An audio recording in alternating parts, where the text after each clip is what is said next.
Hello, what's up, everybody? We are live with this stream. I mean, obviously, I missed last month's Patron stream because fucking it just got the holidays got a little bit too crazy. But we got a lot of the old comers here. So how's it going, everybody? What? El Sharko, are you there? Alex Jones, are you there? he'll probably come in later on. I'm pretty sure this is the Alex Jones guy. Like this, one of the last ones. Like this dude, he just straight up like has that voice, you know, like he kind of has that. He's in the Patreon chat.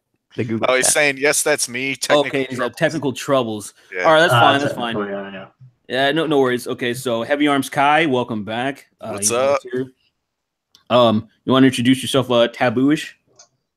Oh yeah, I'm technically going to be a channel that's going to be rotating around animation, so it's primarily 2D animation. So hopefully when I start my channel, I will create a video doing an opening for all the skeptic community, and I hope that video will primarily get a lot of views and a lot of attention. So just anticipate that video. It's a possibility, man. Just make sure everybody's like screaming at each other and shit, and it'll be fine. Yeah. You guys got me now? You got me now? Yes. Yeah, we got you now. Yeah. You have no idea how happy we are to be able to hear your voice. I've been working on my Alex Jones impression. I saw him when going off on Piers Morgan on YouTube today. The old one, obviously. But are you talking about the one with the 1776? Yeah. If you guys try to take our guns, 1776 is gonna go down again. That's a fucking dude. That's such a good rant, dude. I swear to God, you need to offer paid services to do voice clips for people. I swear you would get so many hits. Dude, I'm gonna have you. You got to record something for me because I've been selling those radical centrist shirts, and I would put at the very beginning and Alex Jones voice. I'd be like, "Oh, if you're unreasonably reasonable, like I'll just get you to do it, man." And then people be like, "Oh, fuck, you really got Alex Jones." I think we can do that. I think we can definitely make that happen. Excellent. All right, we'll keep going down. We got Troy. I don't know. Did I just dox you? Yeah, you can dox me. You've done it before, so yeah, I know. I just stop now. He's the returning champ. He's actually was on the very first stream I ever had. And we got this gangsta Zorro. I can't even finish your name. What is it? V? Yeah, that's a different account I have. I'm actually bold like a leopard. My name's Ramon. I also write for the Hard News Network now. The Hard Bastard, if anybody knows his channel. Oh, that's pretty hard. All right, so yeah. All right, so congratulations on the new game. Shit. Well, anyway, so the first thing that I want to we want to mention, actually, I added it in the title.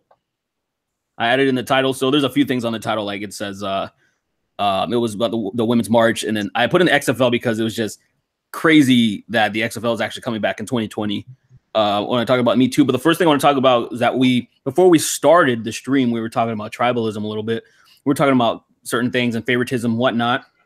And I kind of wanted to dive into that because it's always a really interesting conversation, especially when it has to do with, the genre of stuff we make and the community that we're kind of in. Because, like, say every once in a while, I'll get things that'll say, and I'm just kind of reiterating, or the people say I need to make certain types of content, or people, it's very small. It's a very small amount of motherfucking people that are like, oh, you should comment on this. You should make videos about this, like XYZ. And I've been seeing it increase a hell of a lot more just because of things have become a little polarizing, I guess, in the community because of it's mainly like I don't have anything negative to say about, let's say, Andy Worski, for example, but that's where I notice that's where a lot of it's coming.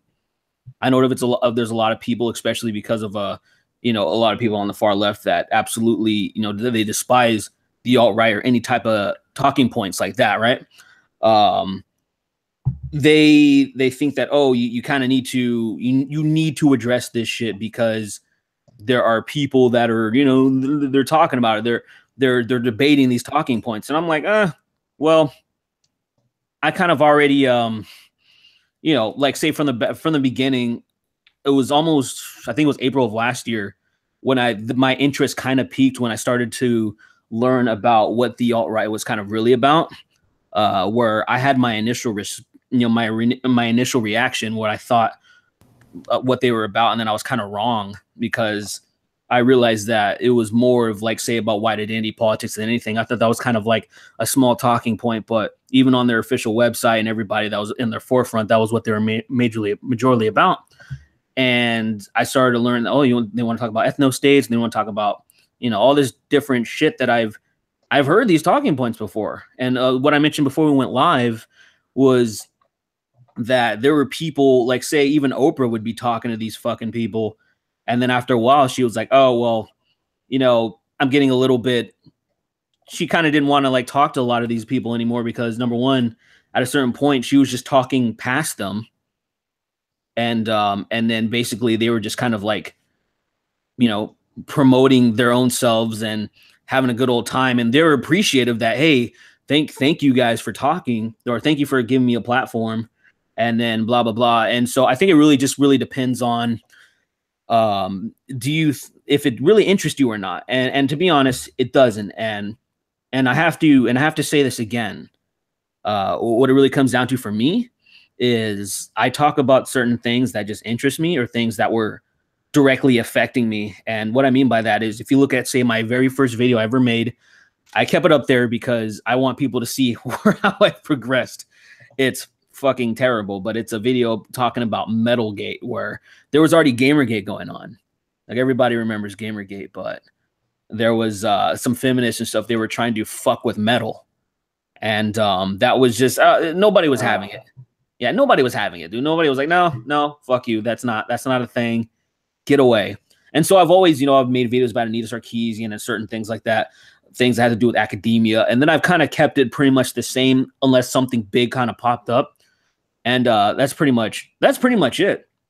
So I know there's kind of a wave going on, right? There's kind of a wave going on that that's tackling a lot of alt-right talking points. And I would say if people want to do that, you know, that's totally fine. But I just want to say, you know, and before I kind of let you guys weigh in, is that one of the last times before all that Kraut server and all that bullshit happened, there was a handful of people that were saying, hey, should we make videos tackling alt-right talking points? And initially we were kind of like, nah, I'm kind of good. And the reasons were, well, like, say, my reasons, like, oh, I honestly don't believe that they're going to have any type of influence on legislation the way that, say, social left-leaning SJW talking points has already had.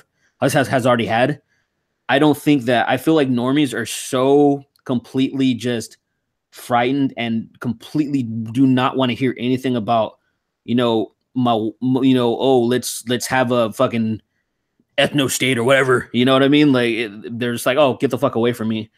And it's much easier for them to say, oh, women's are oppressed and let's make legislation for them or something like that. And then, you know, so I'm gonna do that shit, and then everybody else is gonna do that. But as far as tribalism goes, and do you guys feel any type of like, do people have any point to, say, you know, the way that some people are talking about certain issues, and then other people aren't really like following the wave? Do you see that as problematic? Or like say, for example, like me, how I've been kind of doing the same type of content, do you see that as like problematic, or do you think I should switch it up? What do you think? No, the first thing, right, you're doing, you know, pretty much what I would be doing is not getting involved in it, because unfortunately, like, throughout the skeptic community, throughout the history of it, the alt-right have been a very tiny minority into it. And now, ever since the year 2018 has now started, their ideology is now starting to get fire more and more accepted within the skeptic community. Now, I don't necessarily have a problem with it because I myself have a few sympathies with the alt-right myself. So, don't branch me as, one of these, naysayers just against the alt-right because I don't like what they're doing. But what I will admit that the alt-right is trying to do is that they're trying to weed out any kind of naysayers to their ideology. And they're not afraid to pick on big YouTubers such as yourself or any other, big YouTubers out there that are potentially could go against them at any point. Because unfortunately, their only home is the internet, if we're being honest. Because besides Richard Spencer and his whole organization, their primary, activities and forms of engagement are primarily in this community right now, and they don't have any chance of leaving it, because if they left it, they'd be out in the wild, and they wouldn't survive in the wild because they need us to gather against, because the majority of these alt-right new recruits came from our positions of, joining the anti-SJW movement. But, generally, like, this whole tribalistic behavior is what I see as a big problem in the alt-right, which I don't see why, they don't have it, because the reason why they have it is because they need it to survive, basically, because they don't want to deteriorate into nothing, because that'll be their whole progress. Do you mind if I interject really quick? Yeah, sure. No, fuck off, man. Fuck off.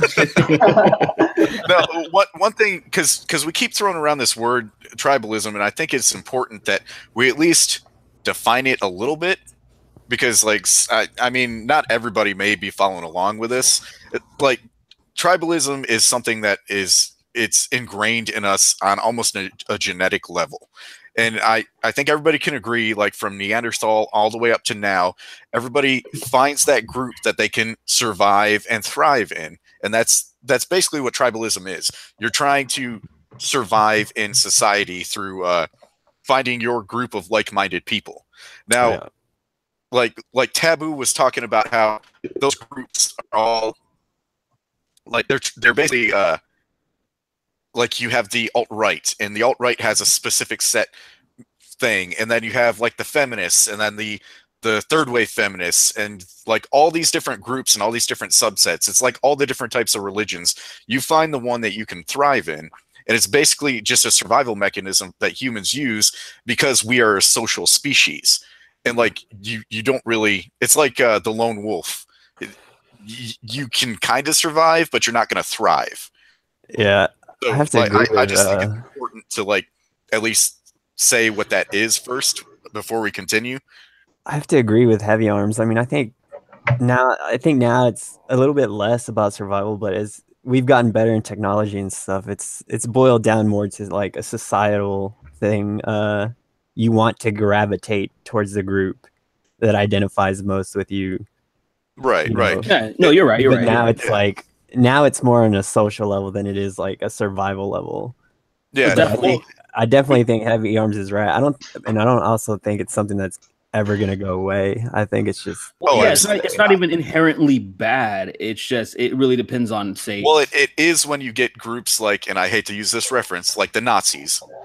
Yeah, that's what I mean. It depends, like, on who we're talking about. Yeah. As soon as that group starts doing harm to the rest of society, that's when that group needs to go away. Yeah, like Jake Paulers and low gangers. You know what I'm saying? I mean, that's actually, it's funny you making that joke, but that's some of the, god damn, what's up? My fucking thing just freaked out. There we go. Oh, never mind. Back. You're back. Yeah, I'm back. Okay. No, but the thing, it's funny you bring that up, but if you look at the way, and I didn't really have a huge problem. I had a huge problem with how, YouTube would, and their favoritism and how they were treating Jake Paul and Logan Paul.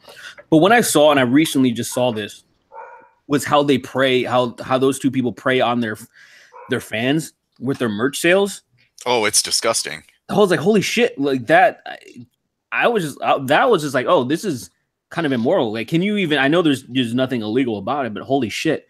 It was that was some of the creepiest stuff I've ever seen, like, in very subliminal. It's really weird. Yeah, it's just because they're brothers, and then their fan bases like hate each other. It's like, these dudes are probably hanging out on a daily basis, and their fans are like. It was kind of like pro wrestling back in the day when people thought it was real, and they would be like, "Fuck all these, fuck you," and then they're getting steak, like after the show's over, they're like, "Oh, they're best buds and stuff." One of the illogical things about tribalism is that you kind of identify with the person who's closest to you, but you still hate them. Like yesterday, I saw the New York Post shared this video of a centipede killing a mouse, and they said, "Oh, this is the most terrifying video. It'll give you nightmares." Now, realistically, I mean, we like the mouse a little more because it's a mammal, and it's a little more similar to a human than a centipede is, and the centipede is all like nasty. But if you saw a mouse in your house, you just stomp it. I mean, so that's the way I think of tribalism. It's like, there's like I think it's like a Bedouin saying that it's like my brother and me against my cousin and me against my tribe and me against the country. So that's kind of the way I see it. Like it doesn't really have any logic to it. It's just, people love conflict. Actually, no. That saying right there makes a whole lot of sense because, like, basically the bigger the enemy, the more accepting that small tribe is of other groups. It's like the enemy of my enemy is my friend type mentality. So what you just said there about like me and my brother or me and my cousin and all that stuff makes a lot of sense because it's the same way like feminists have opened up to getting the LGBT community to get more support and more help for their ideals. Well, LGBT, look how long that's gotten. What is it? It's fucking Fucking It's pretty much the alphabet now. There's got to be an ampersand in there by now. Oh, they're doing triple letters right now. They went to a plus sign. They ran out of letters, so now they have to use other characters. It's crazy. There is a plus in there, isn't there? Yeah, there's a plus in there. Numbers. Pretty soon, if they keep adding stuff, they're going to have to put a welding symbol in there, like they do on the drawings at work. Emojis are going to be in the LGBT, happy face. Yeah, that's when it's going to die because we know what happened in the movie. But yeah, I think too with tribalism, nobody thinks that they're the man. Everyone thinks that they're the resistance, and I think that's pretty much just on display right now with Trump and those who call themselves resistance, but Trump supporters say they're the ones who were anti-establishment, and Trump was the anti-establishment candidate. No one's actually the establishment. Everyone's rage against the machine. See, this is a good point to segue it into the next topic, the Women's March thing, because like you saw a lot of that at the Women's March. Like some of the videos, like I watched Bering's video showing like basically all the signs, and I another video where they were asking people, okay, well, so what are you here for? And like they just didn't know. There was no direction whatsoever. They were just supporting the group because that's so they're supporting the group. They're anti-Trump and all those videos. Oh, yeah. I mean, I know did anybody see Owen Schroyer's video with the guy that spit on him, the camera guy? Yeah.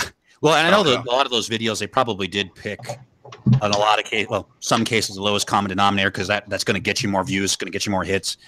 But I would bet that the highest common denominators didn't have much more clarity on why they were there because that's the intersectional issue, right? Is that everybody's there for their own reason and everybody's reason is valid.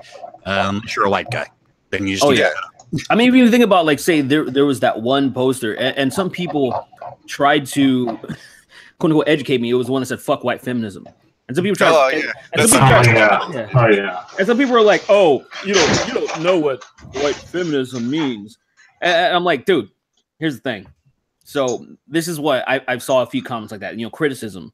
I'm like, oh no, I understand. The thing is, they don't understand because they're trying to tell me it's about certain issues that are considered like white problems, things that are, I guess, trivial to them, and it doesn't include what black feminism is. It's the whole intersectional bullshit.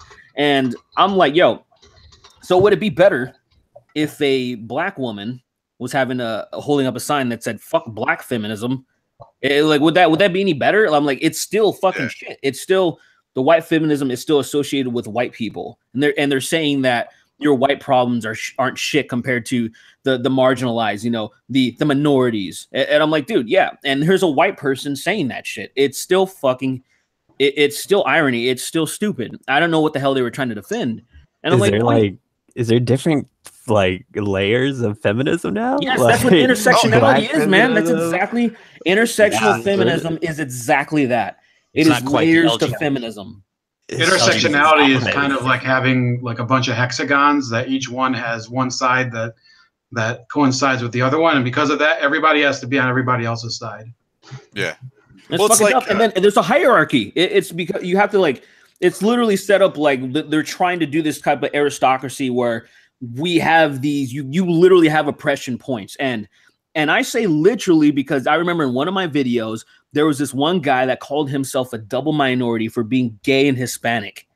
Like is that the video you did the cartoon response to, where you counted your oppression points and stuff? Yeah, somebody I was telling somebody to draw me up some shit, and then they got me. I think they got me up to 3 triple minority. Yeah, and it's just, but that shit's blowing my mind that's a thing now. Anthony Logan did a video on. There was an article out. I don't remember. It was on one of the Roots. Sub pages that the title was "What Black Men Are the White People of Black People." Of Black people. Yeah. Oh yeah. What? Yeah. And I remember that was the title, and it wasn't ironic. Creativity. Yeah. See, we're getting to a point right now where I swear to God, somebody needs to just be like, "Hold the fuck up, y'all are idiots," and like we need somebody in mainstream media just to be like, "Stop." Just fucking stop, because this is getting so irrational. It's so, Peterson. Oh, well, yeah, absolutely. Jordan Peterson. Like I love the way he controlled that debate and composed himself, because he managed to. The dude is brilliant. He's absolutely brilliant, and with all that composure, he managed to just stop her gears completely and got her thinking, "Holy shit, he's right." And like you could see how he reached her, and it got to that point to where she really I love the meme, the 404 error, and like windows pops up and everything. Yeah, but like go ahead. The problem I think that you might run into now that he's trying to do that is that recently somebody did, when the whole Aziz Ansari thing came out, a female reporter at CNBC, I think it was, or no, Headline News. She came out and she said, "Anonymous, this is not a Me Too. You had a bad date and you're doing disservice to the Me Too movement." And all of a sudden, all the feminists came out and said, "Hey, how dare you say this about her? You don't know her. You don't know experience." But she tried, and she's not wrong, because, well, anybody who read that can put that rationally together. Okay, can I say something about the bad experience?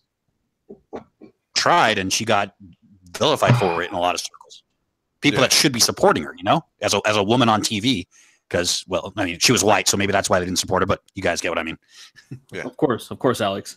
what were you trying to say? Like about the Peterson interview. I wanted to bring it up earlier. I think I tried bringing it up before I knew we were on air, but the thing that I took from that was a couple of days later. I think it was on Monday actually. I saw another interview with Dutch TV. And it was the polar opposite of that interview. You had a guy who was I think he might have even been like an Indian immigrant to the Netherlands, and he did an hour and a half of an interview with Peterson, discussed that interview, but discussed in depth Peterson's book, and you learned a great deal about Peterson's ideas, and he did pose some challenging questions and go in depth, and he detached himself, and that's a level of professionalism that I think, Derek, that's kind of what I think is, it is lacking in YouTube, because a lot of us are on here to, promote some of the ideas we want, but like being a professional journalist, it's not just about promoting your ideas. Like about a week ago, I interviewed a guy from Zimbabwe who happens to be kind of a tribal nationalist, like literally tribal nationalist for the Shona tribe. And, I disagree heavily with him. And I know about one of the atrocities that was perpetrated in the name of his cause. But what I try to do, I try to give him ample time to answer every question, and then I would follow up, and that's exactly the opposite of what Newman did. She basically was waiting for the one point in his answer to jump in and basically pounce like that centipede on the mouse. Yeah, she was combative. Yeah, and here's another thing, because she comes from Channel 4, and I know how the media in the UK kind of does their presenting now. They always seem to kind of come across as that they're being neutral, but they're going on with this more attack phase right now. And you know, it's funny because like it's almost like they're trying to come up with this procedure that they're still trying to stay neutral whilst they're giving out the questions, but in other stances they can't help themselves to, you know, openly, you know, find new routes to attack the person's credibility or question. So, well, doesn't it's BT over there pretty much monopolize the political opinion anyways? By the way? British Telecommunications, BT. BT. That's what it was when I was stationed over there. Oh, yeah, I've heard of BT, but I BBC. Don't. Well, I think. Well, no, it's not the BBC. You're talking about the mobile carrier BT, right? Yeah. It was whatever the like their I guess like cable service provider was, but it was like funded by like the major like governments and corporations and like regulated really heavily. And I know a lot of their opinions were controlled because of that, because of their like they had to worry about funding and they had to worry about not offending like their political groups. But then again, it was like a monarchy over there anyway, so like they have control of the public opinion regardless. People in the chat saying BT is telecommunications. Phone. Okay, it is. There's BT and there's BBC. BBC is the BBC cable network, and then BT is the like mobile carrier over there. And they also do telecommunications, I believe, as well. Yeah. All I remember is I probably owe like $400 because I left without paying my last bill. Same here. I did it too. You guys are sick. You guys are disgusting. Now that you admitted it on the stream, does that make you like an international criminal? Yeah. That's awesome. I'm going to turn you in. No extradition, right? I don't fuck with criminals, man. Get the fuck out. Both of you get off my shit, man. That was disgusting. Beings. But hey, I wanted to when we were still talking about the Women's March a little bit, and I was talking to my friend, and she's a conservative, and she talked about how the fuck, and I mentioned this in my video. She said, "How the fuck is this supposed to be like a women's march when you know damn well that she's not welcome there? You know, she has her MAGA hat or whatever, and you know, if she goes there and try to be like, oh hell yeah, solidarity, women empower them, like get the fuck out of here." And like, do you feel like, because I don't want to like just say completely that the entire thing is just completely retarded. I feel like, say, overall they're going about things wrong, but I do think that there's certain things that women absolutely, like, say, I would feel the same way if there was a men's march and they want to talk about certain issues, like they want to talk about alimony or whatever, or work deaths or whatever, you know, I'd be okay, cool, you know, fine, yeah, we want to raise awareness about that, that's fucking cool. But do you guys think, I want to get your overall take of the women's march. I was thinking about this today, and it was pretty relevant. And this was before I even knew we were going to talk about the Women's March. But remember my Twitter comment about the Me Too thing? Remember, I was talking about how it started with the Me Too movement started with good intentions. I totally believe that it started with good intentions, and that it was its whole purpose was to at least tell women it is okay to come forward about sexual assault and sexual abuse. And I totally support that. But the problem is, and it's the same problem that we have with every group, including the Women's March, is they don't set a specific like mission statement or a specific set of this is what we represent. They just leave it open. And that causes like these movements to slowly grow with all the extra cancer and slowly become like nasty balls of just irrationality over time, because they don't identify like with the Me Too movement. If all of these Hollywood actors would have said, we stand for women coming forward and feeling free to come forward when they have been sexually assaulted, but they should be legitimate sexual assaults. They shouldn't be bad dates. If it's something bad in Hollywood, definitely come forward, because we need to know who's bad. If they set like specific guidelines, then all this other crap that we're seeing, like the Aziz Ansari issues, the issues where like what's her name from True Lies, the actress that played, yeah, she came out and one of the like stunt coordinators or something got fired just over her accusation.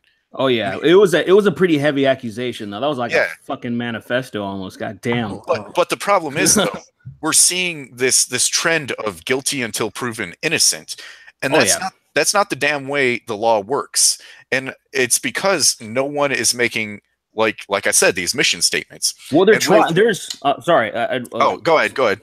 There's people that are trying, and let's be honest, it's the men that are trying a little bit harder, because they know that holy shit, they probably thought of something that they've done that can possibly be considered to they'll suffer the wrath of Me Too, because of something that was normally not even that big of a deal could be considered a part of a sexual assault allegation or harassment or whatever. And I've talked about this before, like even myself, where just the beginning of like I remember this was years ago. But I was in the stages of, and I've done this many times, just with this one specific girl. It didn't work out because of her past with sexual assault. So she wasn't comfortable with really hooking up when I was kind of just trying to take her pants off. But she was kind of like dead weight. You know what I'm saying? Like instead of like being completely participating, where a woman would just like, oh, she's gonna like help you, or you know what I'm saying? Yeah.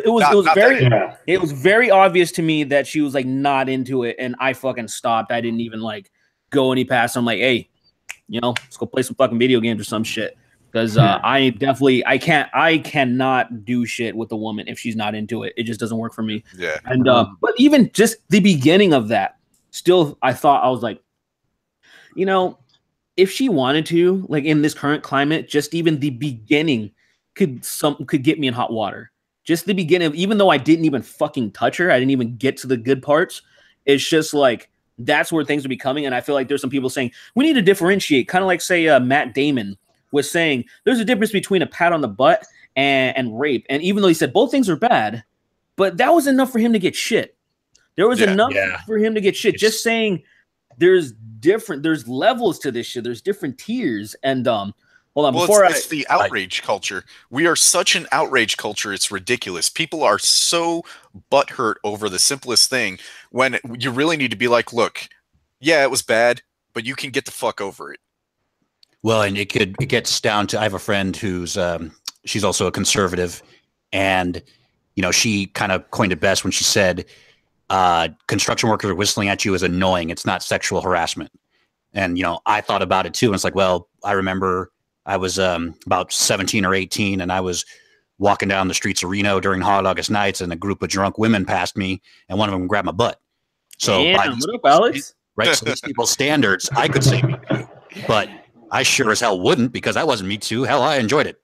Well, you're also a man, and men can't get raped, apparently. But that gets back to what you were saying too about just these are the same people who want to ensnare every single identity that they possibly can, women, minorities, go so on and so forth, so they won't broaden their scope. But at the same time, they want to parse everything out into a individualized microaggression. And I just don't get how you can have those two simultaneous wants. Well, yeah, they don't work, and that's why we see all the illogical things coming out of these movements. But what were you trying to say, Derek? Like you were trying to cut in.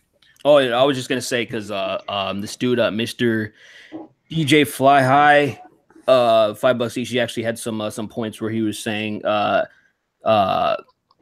is the Me Too movement trying to bring a narrative that human interaction is now deemed illegal, and to a certain extent, I mean, it's kind of getting that way. Like, thanks to the Me Too movement, dating and picking up women is going to be deemed illegal. He also says that, and the thing that's bothering me the most about this, because he has a point to that, is I've seen in that video, the comment section, so many people talk about MGTOW, men going their own way. Like, this is the way. This is what we've been saying, brothers. This is the way. But do you know the way? This is the way. And I was like, no, that is not the way. I do not. The Pandora's box, Derek. Come on, not the way. I didn't even I didn't intentionally say that. Fucking. Whatever. Heavy Arms said something that about the presumption of innocence, and I actually did a couple streams about it before the Me Too thing started hitting, because I was talking more about the Mueller investigation or whatever, which, you know, let's not get into that. But the presumption of innocence, if they like abandon it, these social justice people, which they have. There's a big iceberg coming here, and you guys, I want to know your opinions on it. So this intersectionality issue, they always talk about criminal justice reform and how too many minorities are in prison.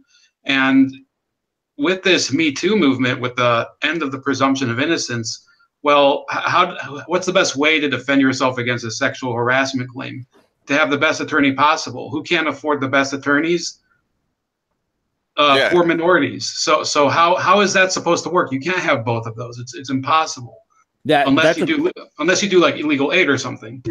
Well, that's a really good point. Especially that's a really good point, because definitely the way that things are going is absolutely only going to hurt the minorities that they're trying to help. That is completely true. Especially when you think about how a lot of people that are in prison right now, a lot of people are in prison because of sexual assault, and it's going to be, the lines are getting blurred a lot more. And then, you know, a lot of people in the inner cities or people in, like, say, hood areas, they can't afford shit. They're going to get a defense attorney appointed. You know, they're going to get fucked, essentially. That's what happened to Brian Banks, that football player that he was in high school. I don't know if you guys heard about him, but he was convicted and his career was ruined. That story.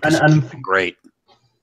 And unfortunately, like, it doesn't matter if we, you know, we're basically telling the literal truth, but these people that are holding up the rallies, these feminists, you know, they unfortunately, I hate to claim, but they're driven by emotion. So all that logical stuff, that's not going in their heads right now. They're so driven by this emotion to rally up all the comrades and allies that they can find.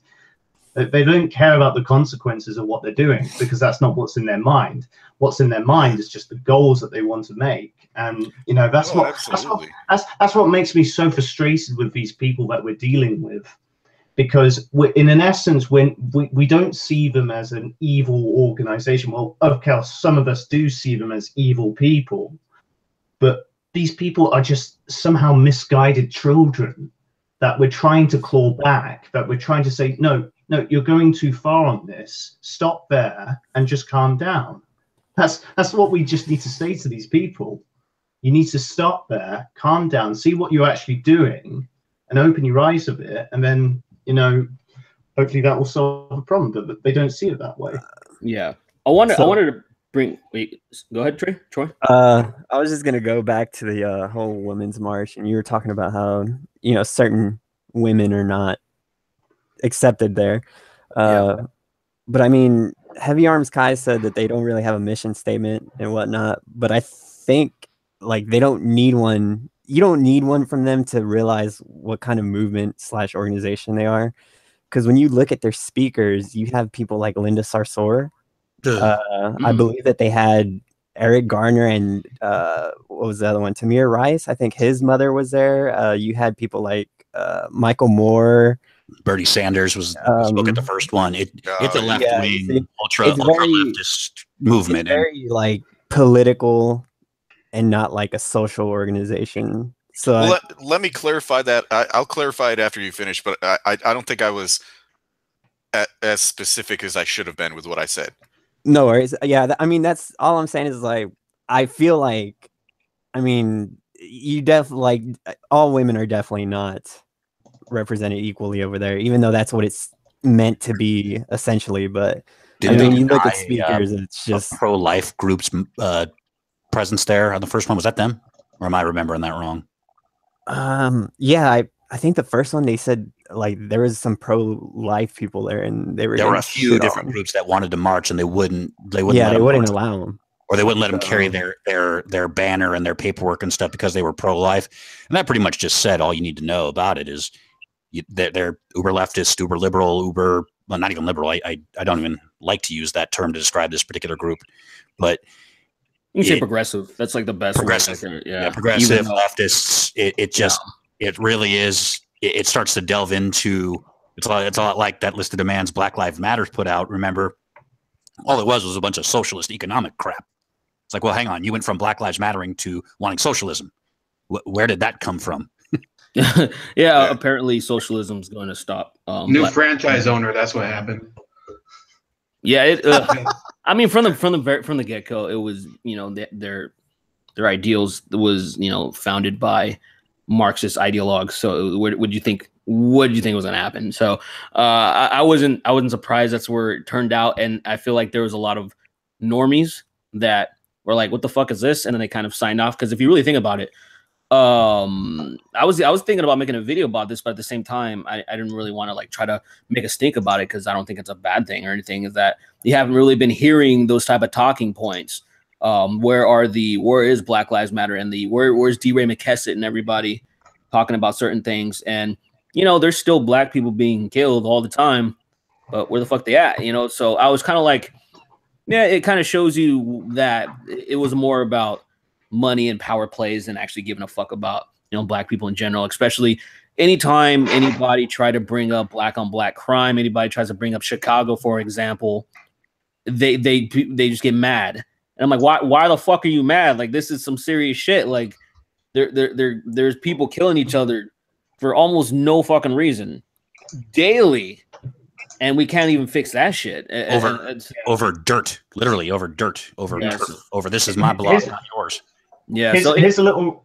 Oh, sorry. I just wanted to make this point, but here's a little radical solution to the black problem in the United States. If you have the blacks that want to be individualists and want to contribute into society, right?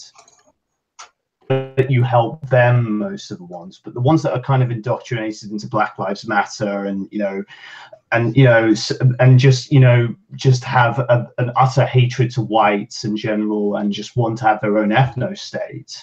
Why don't you just say, well, why don't you just take a train trip back to Liberia, where actually, if you look at the history of Liberia was actually one of the first African colonized states in America, where some of the after when slavery was abolished, I think there's a famous anti-slavery guy called Monroe. He was James Monroe, president. Yeah, James Monroe. Yeah, who had a town named he had a town named after him. The capital in Liberia, and basically what happened was all those freed slaves, when they went back to Liberia, they basically colonized that country and enslaved all the native populations there. So in essence, you could just say, like, if you've got these black supremacists that want their own ethno state and are just tired and frustrated of whitey letting them down, why don't you just say, oh, take a trip to Liberia, because you're returning back to your ethno state and something like that. Yeah. Unfortunately, the issues are much more complex than that, and I think that's when things kind of get like, say, I'm completely lost on deaf ears when it comes to any type of like far right talking points, and the same thing with the far left, because their solutions are so fucking retarded. I think there's something like, especially when we try to talk about economics, when we try to talk about poverty, and a lot of people don't even want to like really talk about certain things that we can do to, make people not retarded, essentially, like just and it's retarded in the sense that like slow learning, like progressing, like learning, progressing, slowing something, like say what you do when you retard something. And I feel like there's so much that we could do that we're fucking not doing. And that can be a complete debate for another day as far as the solutions on how do we fix these issues, because that's something that I'm probably, if all things go well, I'm going to have a debate with there was one of the black women that interrupted Bernie Sanders during his speech, one of the Black Lives Matter women. No. There's a possibility that I'm going to debate one of them at Mythicist Milwaukee this year if all things go. That's awesome. No, that's just like in the talks. I definitely don't like, nothing's confirmed. It's just in the talks right now. I hope it happens because for a lot of times I do want to talk to some of these people. Like every once in a while, there's somebody rogue that comes on my channel and they talk up all this, all this serious game about, oh, you just don't understand. And I'm like, well, help me understand. And I want to know what the fuck they're talking about. And a lot of times the conversations stagnate or they don't go anywhere or say they don't really have anything to say. And I'm hoping that maybe give me an insight to your quote unquote suffering. And maybe we can get to a certain point of like, let me explain where I came from and how I technically came from nothing, and now I'm here where I am now. And I want to inspire people to do the same thing. You know what I mean? I want to inspire people to not think it's hopeless, because I feel like that's what way too much shit is going on, that everybody, a lot of people in the Black community are telling they're telling, their peers that like, what's the point on striving for greatness if you think the game is rigged, if you think all the cards are stacked against you? Yeah. Why try? Kind of like playing a rigged poker game. Why the fuck would you do that? It's stupid. And I'm trying, and I don't want to so I'm hoping something like that happens. I know I'm completely getting off topic of what we're talking about. Well, I think I have an experience in my community. Sorry, let me put my hands up. The Jewish community. Here's the parentheses. Oh shit! And wait, whoa! You Jewish? Wait. All right, I gotta see you later, bro. So, I'm staying out of this one. So hold on. Yeah. Anyway,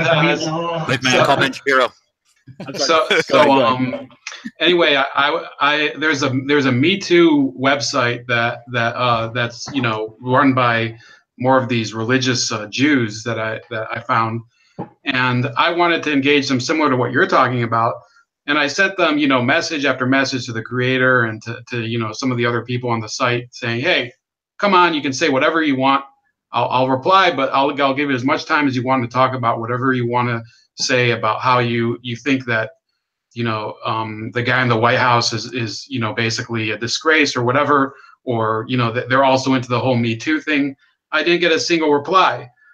And then I read through a lot of their material and a lot of their subsequent stuff. And it's all about how, yes, we can block people. Blocking people is great. It was basically like Steve Chives with matzo balls. That's what their website is. And the whole problem. So I wrote like a respectful, blog post, and I said, look, your whole philosophy, which is Hasidism, which is, that's a strain of Judaism for those of you that don't know, is about bringing people together. And ending hierarchies and all that, and all you're doing is creating hierarchies and talking about why some people hurt your feelings so much that you can't even talk to them, and what is it exactly you're marching for? Who are you trying to convince? If you're trying to convince people that already think like you, then there's no point in doing anything that you're doing, and still never got a reply from them. And the same thing, there's people, I don't know if you know who Yvette Carnell is in the Black community, who she just she just isolates herself, becomes more tribal all the time. She dumps on African immigrants, West Indian immigrants, says that they don't have the authentic Black American experience, and that's the type of issue that I think every community has something like that. In the Hispanic community, people are saying Cubans aren't real Latinos and stuff like that. It's just surreal. I don't know. It gets ugly, man. I grew up in Hispanic community, and for example, like say if you're not Mexican, like say if you're south of Mexico, like if you're Central American or South American, you're fucking scum, dude. Like for example, I remember, huh? Yeah, fuck those guys. Mexican he's not lying. My family's mostly Mexican, and it's not an exaggeration at all. It is that they Mexicans are some of the most racist people on earth, and it's kind of ironic because the thing that they hate most is other Mexicans. But I digress. It's so true though. I lived It's in so San true. Antonio for years. Trust me, I saw a lot of that. I thought the most hated South American country was Colombia, and I thought nobody liked the Colombians for some reason. But that's what I get from movies. I mean, there's the Salvadorians, man. Oh shit! Like The Salvadorians are the worst. It's the worst. They're not the worst. Like they're the worst. I'm saying like they're the most hated. Yeah, I would say the worst is Guatemalans and people from Belize. Those are probably two that get it the worst, especially Guatemalans. I once briefly dated a girl from Belize, and she was her family, they were African descent, but they lived in Belize. And I don't know what I was thinking. No, she was cool as fuck, but she was so chill that I'm talking about for a little while, and I don't know how I even did this because I'm non-religious, and she was like fundamentally Christian, wanted to I didn't even bang her, right? Because this is what I was thinking, because she was no sex till marriage. And here's my thought. It was kind of suppressed, right? It was kind of more in my subconscious that, I'm sure I'll convince her, I'm sure I'll break her. But I was so like, what the fuck am I even doing after a while, that it was so, I felt kind of guilty. I felt kind of guilty that I'm going to try to corrupt this girl when she's trying to be all fucking pure. And then Hashtag I don't know. me too. Yeah, right. Yeah. I didn't touch her, motherfucker. I didn't touch her. But you thought about doing it, and that's just as bad. And well, hey, you're fucked. Real quick, since we got a break in the action, Derek, you want to read off some of the super chats? I've seen a couple of good ones. Thank you for doing that, because I was actually about to do. You took the words right out of my mouth. Then the one about Vulcan I thought was pretty relevant. Yeah, so I'm gonna read the first one that I have right here. Black Dragon, $20. Thank you, man. Appreciate that. And it says, "Yo, Derek, check out Diversity in Comics channel. The comic book industry is going through its own Gamergate. SJW comic book pros openly racist in their books and on Twitter, calling normal people Nazis and no repercussions." And I've seen this for a while, and I'm definitely finally seeing a pushback. I'm seeing that Marvel is going to start taking out a lot of their SJW talking points, which were tanking their sales. Because number one, Marvel comics, let's be real. If you read comic books, Marvel has fucking trash. You just know that it's not. It's never been. Don't say that about my Marvel. Come on, dude, Iron Man's in Marvel, dude. Tell me a comic in the last, like, say 5 years from Marvel that was just like, this is gonna go down in the history books. Like, it just doesn't. Iron Man Hypervelocity. Get the fuck out of here! You're just an Iron Man fanboy. Yeah, I am. But the whole thing is like, peanut allergy man. Get the fuck out of here. But you could believe that would exist now, right? Oh yeah, dude. There's I can't even remember her name. Some fucking, who's that fucking squirrel broad? I don't even. It is Squirrel Girl. Squirrel broad. Squirrel Girl. Exactly. She's from X-Men. Squirrel broad. She's from X-Men, isn't she? Yeah. But let's say, okay, so Deadpool has actually released some stuff that was actually pretty entertaining in the past few years. I will say that. Even one of my favorites is just because of who Deadpool is. There's a Deadpool and Cable. Their dynamic is great. If you can pick up the trait of that, actually, you'll enjoy that. So there's that. I will say there's that. I actually picked up something. Iron Man. Wolverine, Sex and Violence. Pick that up if you haven't picked that up. Wolverine, Sex and Violence is actually okay. So I'm kind of putting my foot in my own mouth, but all I can say is that they're not very strong. And then they were putting in a bunch of fucking shit that people were like, oh, I definitely don't want to read this now. Like, I definitely don't want to read this shit anymore. Well, anyway, when they got to the point to where, like, Riri Williams, the female Iron Man, was being told by not Power Girl. Who's the Power Girl of the Marvel universe? Miss Marvel. When Miss Marvel was literally telling the new female Iron Man to go arrest people because they were doing wrong speak, that's when I was like, okay, Marvel has jumped the shark. Wow. There were literally comics where that was what was happening in the new Iron Man. Jesus and I was like, Christ. Dude, how do you not realize that what you're doing is the exact same as, like, communist states? Like, this is insane. Yeah. It's gotten pretty bad But hey, I will say that at least Iron Man, they kind of portrayed like the original Iron Man, like they kind of portrayed him as authoritarian in the Civil War comics too. So it kind of maybe that's where they were kind of stemming from. I don't know. I don't know. All I know is that the things that they were doing, and yeah, it was so fucking weird. Even I remember it legitimately triggered me seeing Lady Thor. Why? Because first of all, like Thor is a person, it's not a title. So I was like, what is Lady Thor? What is that? That's not like, it wasn't even like the version. Hey, before we lose it, Oregon Zola, SBG, this is my first donation, eloquent thinker. Hey, you're lying, but thank you. Appreciate that. Just wanted to catch that. Normally the $2 ones just disappear. Yeah, they disappear real quick. We're Thor is, I mean, they couldn't have called her like Grand Thorina. You know, something that I would like more. I would have appreciated. It was so dumb. It just made it like. I guess I don't want to get too far into it, but it was just they were doing some really dumb stuff. And one thing I appreciated with DC that they weren't really doing that shit. They were kind of just continuing on with like there's nothing that really stood out to me where that I was like, oh, this is completely egregious. I mean, they already had like I think they had a pretty decent run with Batgirl, and I was really digging. I really like art, and there's this guy named Eric Garner that was just doing a fantastic job with the covers and just really just making. I was like, I think this is if I had a daughter, I would give her this shit. Like, I'm not gonna give her fucking Spider Gwen and X20. Even X22 is kind of chill, I'll say. But and like Damn. Why the fuck did I say 22? Checked. Well, and I that's think that's so weird. Why did I even say that? It doesn't matter. But okay. DC did a lot of good stuff with adding, like the way that they added onto the Bat family. Like they made characters individuals. They didn't say this is the female Batman. They said this is Batwoman. They didn't say this is the Black Batman. This is Batwing. Yeah, they put it in there, and if it worked, it worked, right?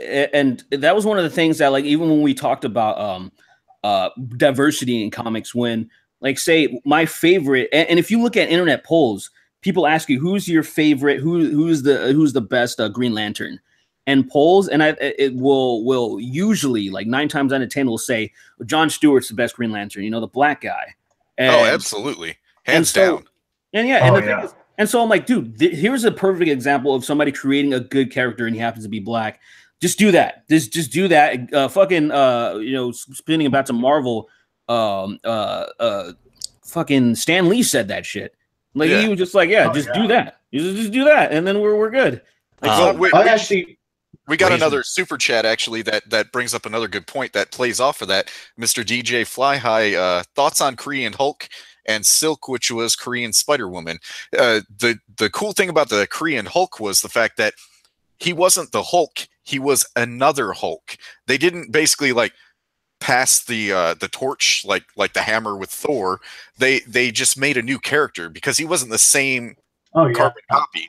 Because he's like this super intelligent version of the Hulk. He can like rage out and get angry, but he can also solve a problem by thinking it through.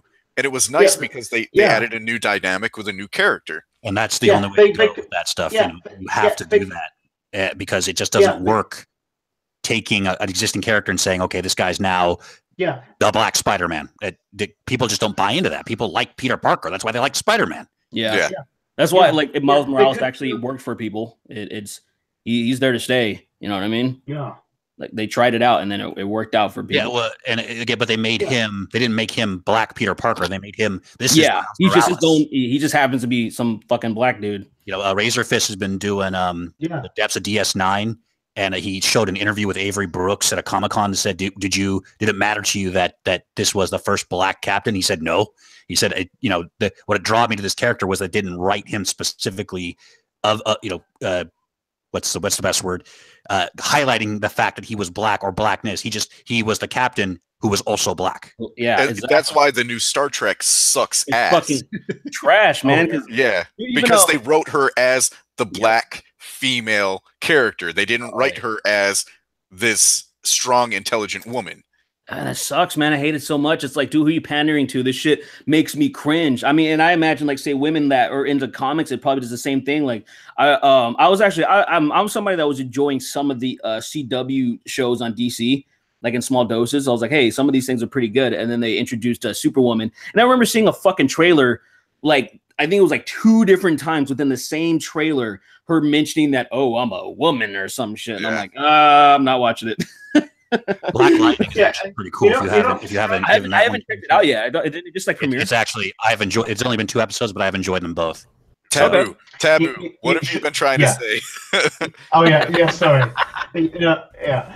What frustrates me about this is that when like TV shows such as the new Star Trek come out with this, and that they go with this idea, they just in the end they just waste money on, like, this is the thing that I just hate about this decade. There's so many TV shows, so many TV productions, so many movie films that come up with new sequels and prequels, and they utterly ruin them. They don't put any care into them, and they could be making a big success out of them, but instead they just waste them out, flush them out with no credible ideas and all that, and they don't think these things through.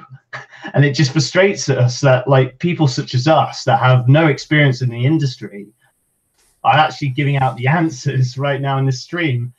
Yeah. They're not working. I always feel like there just needs to be some fucking fanboy or girl that really cares about things to be like in the business room. So and just to give them some type of grounding, or just be like, dude, no, like that's not the way to go. Well, what are you thinking? And it was all just got to its apex when you started reading all those articles about how toxic masculinity was the real enemy in the new Star Wars, and it all stemmed from the fact that Poe didn't just go along with Vice Admiral gender studies on the plan. So she should have told him. Don't even get me started on that shit. Her plan. Why the fuck didn't she tell her why didn't she tell him the plan? And a lot of people will say, well, she was in charge. She didn't need to tell him. It's like, well, you're not talking about like a rank and file pilot. This is life or death. You're talking about basically the guy that's Commander Air Group. Do you think a carrier CO wouldn't tell the CAG what his plan was? No. Yeah, that was ridiculous. Well, it's because we have people writing movies that don't like. Here's an example. How many of you guys watch Stargate?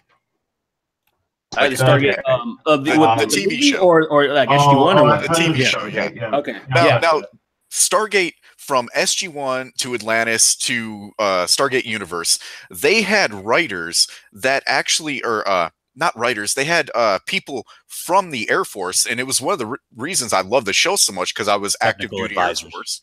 Yeah, they had actual advisors from the military that would advise them on the show and tell them, okay, this is kind of the way the military does things here. This is how we do things here. That's why a lot of the things that they did in that show made sense. But unfortunately, now we have writers like the new Star Wars that they don't care about that sort of thing. They care about getting their message across, and that's it. They want to make sure that they have the strong independent female, that it passes the Turing test and all that crap. And it's like, look, that's not what makes a good movie. That's not what makes a good story. And that's why you get all this backlash. Because if you're focusing more on your political agenda than you are on making a good story, then you're going to write shit.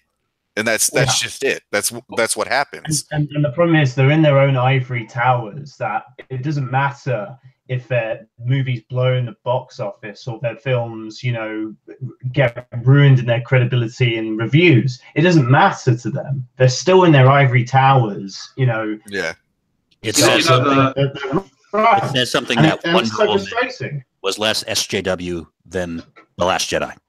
The thing is that comic books have been used like traditionally in America to promote political agendas, especially like during the wars, during like World War II and the Cold War.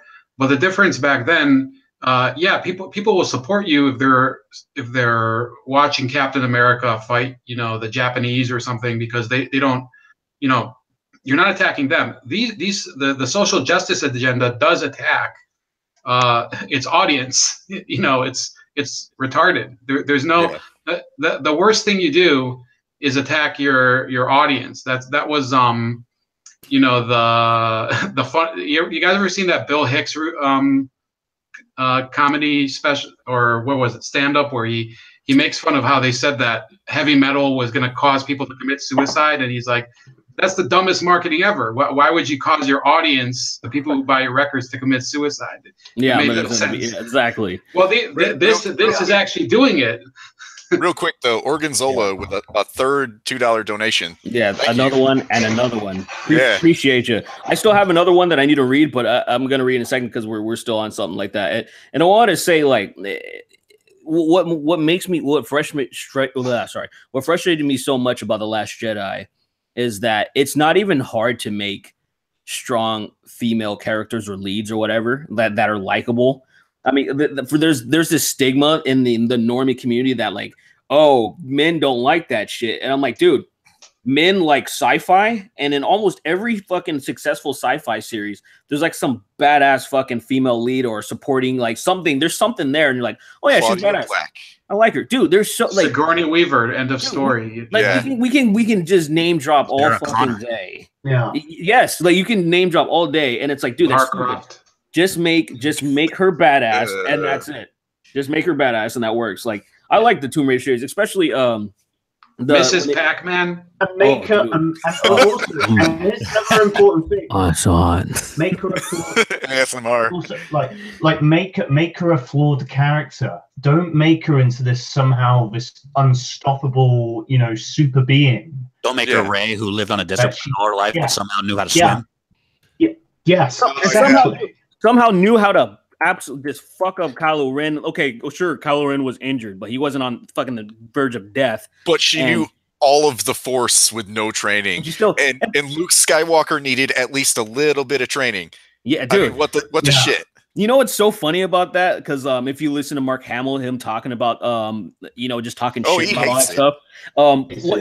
We were completely in sync when he said, when he was reading the script and he saw the fucking when he saw the lightsaber fucking, like, being force dragged, and he's like, oh, here I come. Like, he thought he was gonna catch it, like, right there in that fucking final battle. Yeah. So did I. I was like, oh, finally he came. He's late, but he came. He's gonna catch that shit, and he's gonna be like, "Shoo, you little fucking bitch!" and fucking Adam Driver, get out of here. I thought that was kind of like what was gonna happen, and I thought everybody was gonna uproar, and it's gonna be just like really celebrated. Everyone's gonna be like, "Fuck yeah, this was amazing!" And they're like, "Oh no, it's just her," and then she fucked them up really good. And I was like, "Oh, that was so anticlimactic to me."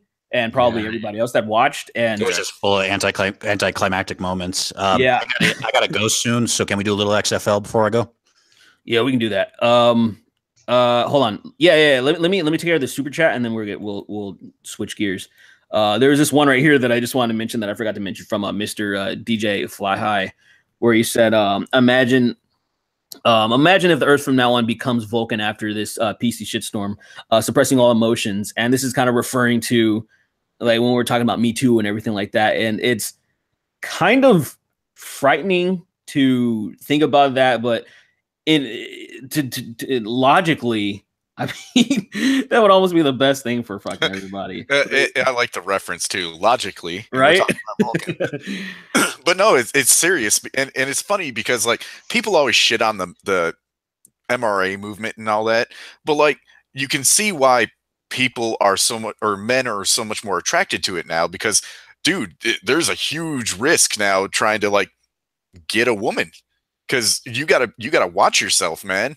You really have to watch yourself around women, because they are getting so much, I want to say, political power and like courtroom power now, that, like, if you fuck around with her and she doesn't like it, then you're gonna get owned. You could get thrown in jail. To where I can see the allure of it, and why so many people are thinking something like we're gonna be like Vulcan, have to go in Pon Farr every 7 years and stupid shit like that.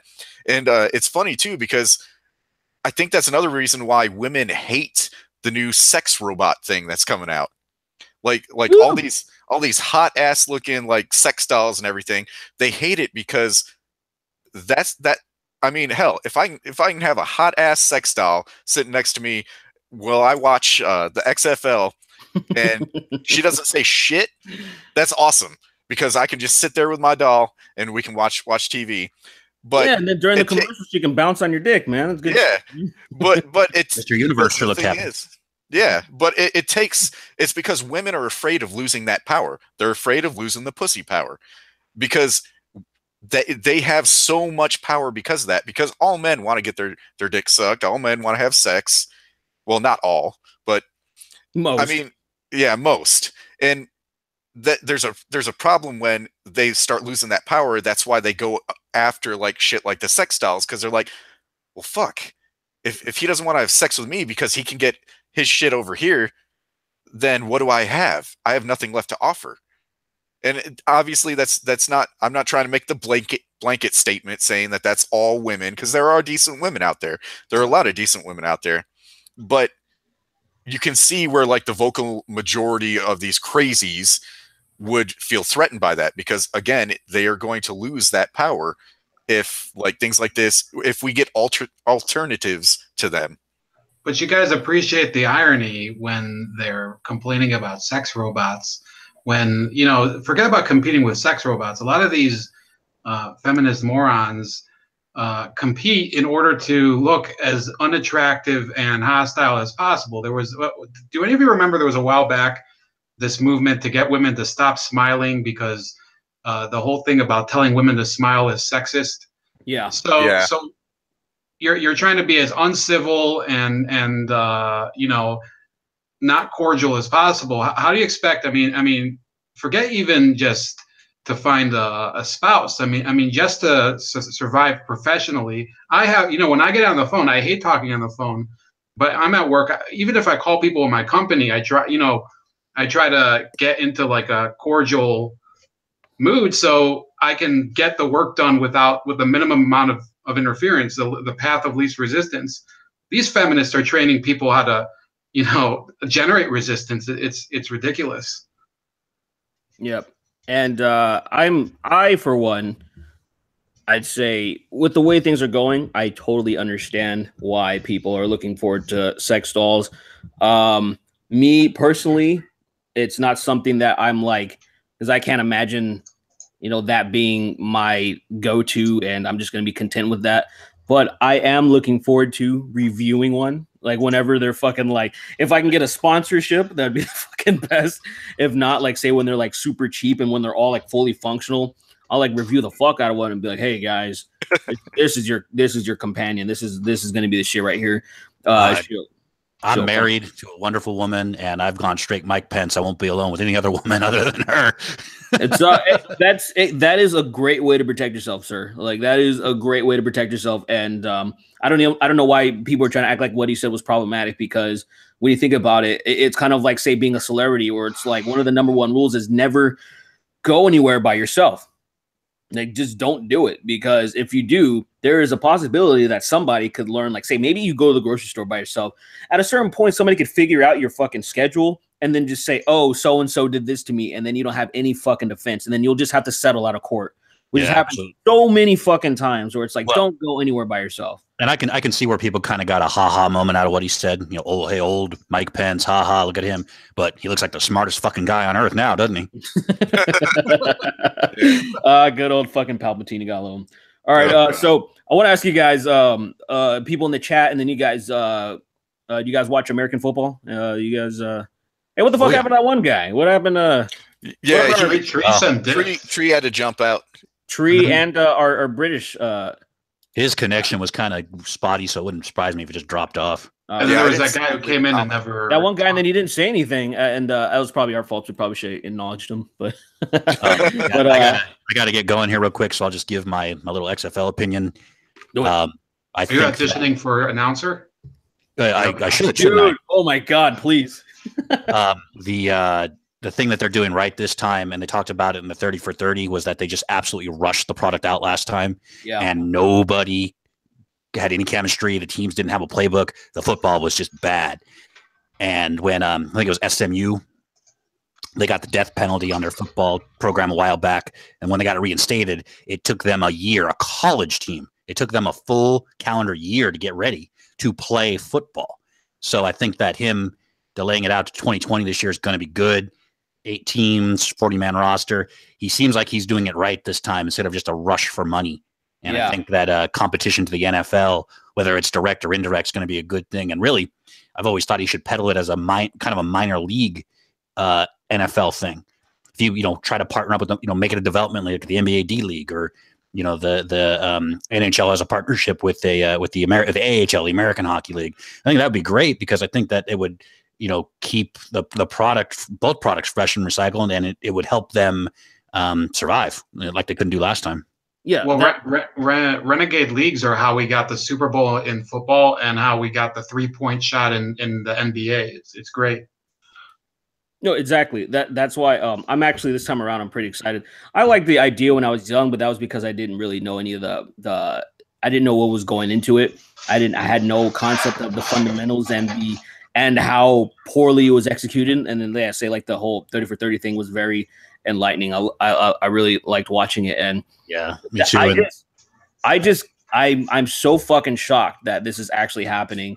I honestly think the main driver why is because Vince McMahon is not somebody who likes to fail. Like, he doesn't really, things that he doesn't really fail. He has little ventures that don't work out. But as far as his product he's put out there, has been majorly successful. And that one was like, he lost tens of millions of dollars. And I feel like just before he dies, like, he wouldn't let that shit go. He's like, no, I need to turn this into a positive. I don't even think it has to do with just competing with football like it used to be, where he was just like, fuck yeah, this is gonna be great, but I think this time a lot of his ideas were good, and a lot of his ideas the NFL's using now. Oh yeah, of course there were certain things within it. It was just like the poor exexecution overall. Yeah, it was people getting injured on the very first fucking kickoff of the XFL and shit. I watched one game, a few games here and there. I watched one beginning to end. The football was bad, man. It was just not good. I like some of the comments in the chat. One of them: how do we go from fucking fake people to football? I'm not smart enough to follow along. Look at it. Look at the title. It's in the title. Yeah. we somehow shoehorned it in there and it worked. I had to bring this up just because it was just such a. They said that they were going to announce something on the 25th, and I wasn't sure what was going to happen, even though it was looking that way with all of the trademarks that were bought for the XFL. So I was just like, oh, this is looking pretty promising. But there was a part of me that thought that, like, why the fuck would he do this again? But it just I'm wondering if it's not like a ploy and a money-making scheme, because, like, obviously the NFL's been going down in the shitter a little bit because of all the controversy that's been happening lately, to where I'm curious if Vince McMahon is trying to use this to kind of like make his stuff rise because he knows the NFL is going down. I wonder if he's just taking it as an opportunity to do something like that, like a business venture. Oh yeah, possibly. He probably thought that maybe there wasn't even maybe he wasn't even considering bringing it back, but then he saw that opportunity. He's like, you know what? I think I could actually, if there's any better time to do it, now is the time. Like, now's the time. Absolutely. There's a perfectly rational reason. It's similar to the reason I think he started the first time. Back then it was because in 2000 the best teams had become more defensive, which is a little more of a boring game, and he wanted a league that was more action oriented. There were more big plays. Now it's an even better reason, and it has become more defensive again. But a lot of the best superstars are retired, like Peyton Manning, probably Eli Manning soon as well. The Patriots have kind of, they've risen to this level where they're the Yankees, so the suspense is kind of out of the league. And then all the political stuff that you're talking about, it's not only the politics. It's that, a lot of the fans call it the no fun league either, because they find people for the most bullshit reason. The simplest things, yeah. They find Cam Newton for that Under Armour symbol on like the visor of his helmet where you couldn't even see it, and it's ridiculous. I didn't know much about that story of him bringing back the XFL, but if there's any time to try it, now would probably be a great time.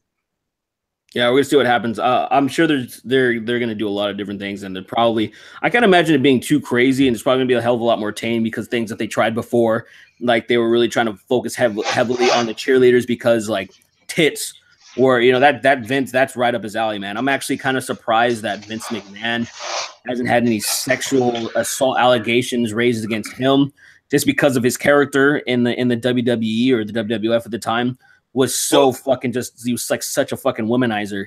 And I imagine but I believe he's changed quite a bit, because have you noticed how he's kind of going almost Christian-y, like and trying to be a little bit more like I guess clean with it almost. Well, yeah, there was reasons, but there was reasons behind that, especially because his wife Linda was running for yeah, that's true. It was I don't know if it was governor. I don't remember exactly. Senator, right? Yeah, Connecticut. Yeah. Okay, yeah. So they were trying to clean it up back when we were young. When I was young, they were cleaning it up and they turned it PG, and I was like, "What the fuck is this?" And I got all mad. Once you get into that cost a lot of talent their jobs, and a lot of like upcoming talent their jobs, because they were trying to clean it up so much.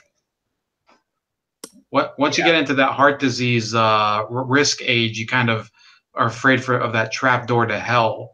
So maybe it's because of that. I don't know.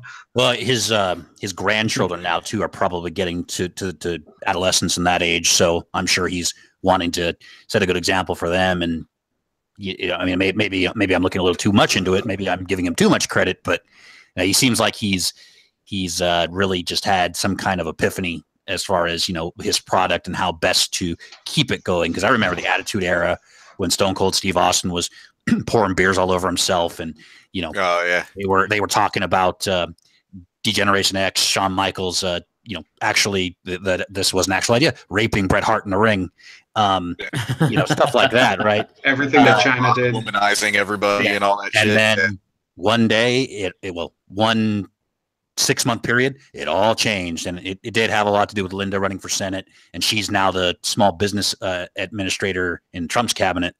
But true. I think that he realized that people like to watch football for good football and not all the gimmicks, and so hopefully he's learned that, and hopefully he keeps some of the gimmick, but that otherwise, he just tries to put a good football product out on the field. Yeah, I feel like what he could do is kind of, even though this is somewhat of an oxymoron, almost even say, is to take college ball, but then kind of like make it sensationalize it, where it's not like that, like because usually the point of college ball is that there is no sensationalism; it's just fucking football. But I feel like, say, if he could somehow make it like how it's just serious, we're just gonna play, teams are gonna play their heart out, but then also they are allowed to do some fucking wacky shit, because hell, a lot of people do want to have fun and watching players do stuff. They want to watch some showboating, because who the hell doesn't? I love seeing stupid shit like that. I loved the game NFL Blitz and how ridiculous it was. Oh yeah. And people are kind of like, oh, this is what the XFL is gonna be like, Well, and they relaxed the celebration rule this year, and the Minnesota Vikings had some fun. Oh yeah, and it was fucking, and I was just like, wow, that's it. Like, you can get some of the what did somebody do? I can't even remember. He like fucking the rowboat. Do you remember that? Yes. Antonio Brown did a lot of the he jumped up onto the goalpost like he was like a cartoon character hitting a tree. He got fined for that. Joe Horn had the cell phone many years ago. Now he got fined for that. T.O. had the Sharpie in his sock, which is what started all the fining for. Oh yeah, I totally. And all that. I'll never forget that. That was fucking. That was funny. So you guys remember Chad Ochocinco with the Hall of Fame jacket with the question marks on it? Yep. It's not so much awesome. Now. He went from a Hall of Fame jacket on the sidelines to having to make himself in Madden because he wasn't in it. See, it's funny too that they got in trouble for all this stuff. When, dude, I was deployed I was stationed in England for 2 years, and anytime they had like a big win over there, it was like terrorism over there in London. Holy shit, dude! London would be set on fire. My sister-in-law was in Italy the year they won the World Cup. Yeah. Let's just say that she partied hard with about 10 million of her closest friends. Yeah, it gets pretty insane. But then again, American football, like, they get fined for something as simple as just like touching a goalpost or something like that. It's like, really, come on now. Yeah, it's so controlled that it's like, oh wow, yeah, I'm so fired up. Thanks, guys. Thanks. Yeah. But I'm gonna read the super chat right here from Tronathon 242, $5. Appreciate it. It says if the XFL can define what a catch is, then that will be a massive boon for it. There we go. Yes. Vince McMahon finally figures out what a catch is before the NFL does. Yeah, that would be pretty good, man. It would actually, you know what I honestly think, and maybe you guys could help me out on this. After this, then we'll go. What would you say to being able to overturn penalties? What do you think? Because they should redo the challenge rule to where you can challenge as long as you have a timeout, and you can challenge like a pass interference call.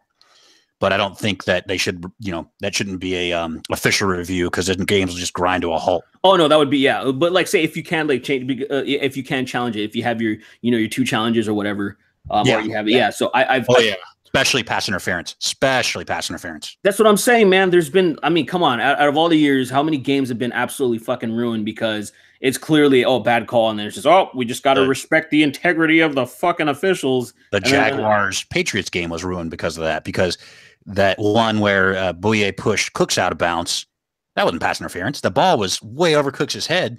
He probably couldn't have caught it anyway. And uncatchable ball. Yeah, well, and they do that all the time. Defensive backs, get receivers to step out of bounds all the time, because then they can't be the first one to touch the ball. That's totally legit, and they called a penalty on that, which is really what set the tone for the rest of the game. See, with all these disputes and all that stuff, like, I don't understand it. You have millions and millions of cameras all over the place, and like you're telling me you can't like settle the dispute by looking at the footage really quick? Because I mean, like, we have all these newscasters that'll be like, look at the instant replay. It's like, come on, man. Like, if it's in dispute, you have the resource to go back and check and make sure that this guy is right or this guy is right. Well, it also leads to the problem, though, that apparently the guy in New York and the referee are the only 2 guys in the world that see it different than 28 million people watching on TV and the 60 or 70,000 people in the stadium who all know that that the call was wrong, but then they get out there, the call stands. Yeah, and that's where the accusations come into effect when people say that it's rigged, that there's certain things controlled, and to a certain extent, I was one of those people that I would think that it's plausible, because why not? Like, it's kind of foolish to think, like, why would they not? Why wouldn't you? If there's especially, like, say if you're gonna bring in a certain amount of money or more money to if things go a certain way. For example, like, say, what if 2 wildcard teams that nobody gave a fuck about, like, went to the Super Bowl? People would be like, oh, this probably isn't as exciting as I thought it was going to be. It's just like me being, a conspiracy theorist right now. But I just think about it on a business standpoint. Like, why not? Especially if it's not really completely, it's not illegal, like, per se. Yeah. So why not, like, guide the games in a certain way? I honestly think that, because I'll never forget, and this will be the last thing. I'll never forget the tuck rule. Watching that live, I'll never forget that, where I've never seen that before, and then all of a sudden, the rule is implemented the next year, where it almost seemed like, well, isn't that bullshit? Can you do that? Can you just make up shit as you go along? I've been watching football a long, long time, and I had never heard of the tuck rule. When Woodson hit Brady, I changed the channel. Because I'm a 49er fan, so back then I was kind of rooting against the Raiders. Now nobody cares. Yeah, but I was totally, that made me, I was like, nope, fuck the Patriots. And I change it back, and they're still playing. I'm like, what is the tuck rule? I had to, I've never heard of that. They've never called that before in the history of football, and now okay. Yeah, that's what made me so. I was just like, all right, I feel like there's just something, and especially around the times, it just made sense for the Patriots to win. In my opinion. So I was just kind of like, all right, whatever. There's no proof, but hey, because I've always been the type of person that if a team is dominating, like, say, the Yankees, for example, I wasn't somebody that was like, fuck the Yankees, because they were just a fucking really high paid team that smashed everybody for a while. So I was like, I don't have anything bad to say about them, because there was nothing incredibly shady going on. Now maybe there's some stuff that I don't know about. But in my opinion, from what I was seeing, I didn't see extremely controversial things happening, like, say, with the Patriots, for example. Well, the tampering, the tampering, I think the worst I saw. Now, I'm a Cowboys fan, so I've always thought there was tampering against the Cowboys because they're full of, criminals. But the worst tampering has always been in the NBA with the Lakers era with David Stern, and then Tim Donaghy, the referee. Did you guys ever hear of him? Coming out and that was the Kings and the Lakers, yeah. Yes, he admitted to a lot of that tampering by the league in terms of refs and to try to get a game 7. Yeah, absolutely. Yeah, getting game 7s or also yeah, exactly, extending series. Typically, a lot of egregious calls against Iverson, and yeah, I think that the NBA was the worst. And if you think about it, the NBA is the place where you can tamper the most because there's a lot of contact, there's a lot of fouls, and it's not supposed to be contact sports. Too much. Right. So they could get away with more of it than, and in the NFL, I think it's drifting towards that type of thing that happened in the NBA back in the mid 2000s. Or I don't think it's ever going to get as bad, but probably not. Yeah. I just want to say, and then we're gonna wrap this up. Not even because I keep saying this is probably the third time I've said this, but I am looking forward to all of the tell-all books that are going to be written by officials in the years to come, like before they die and shit. Because you know that's coming. You know that's coming, and I'm like a lot of the older guys, salivating.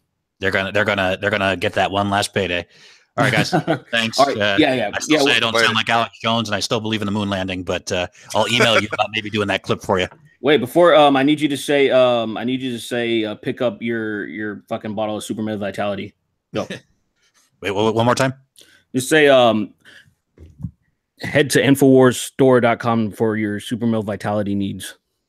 Head to InfoWarsStore.com for your Super Mid Vitality needs. No, that was 5 out of 10. I'm sorry. You have to slow the pace down a bit. If you slow the pace down, it's dead on. Okay. You got to slow down a little bit more. You got to talk a little bit more deliberately, right, like that. Yeah. Okay. It's going to be 1776. I'll try to get a little slower and enunciate a little bit more. All right. Action.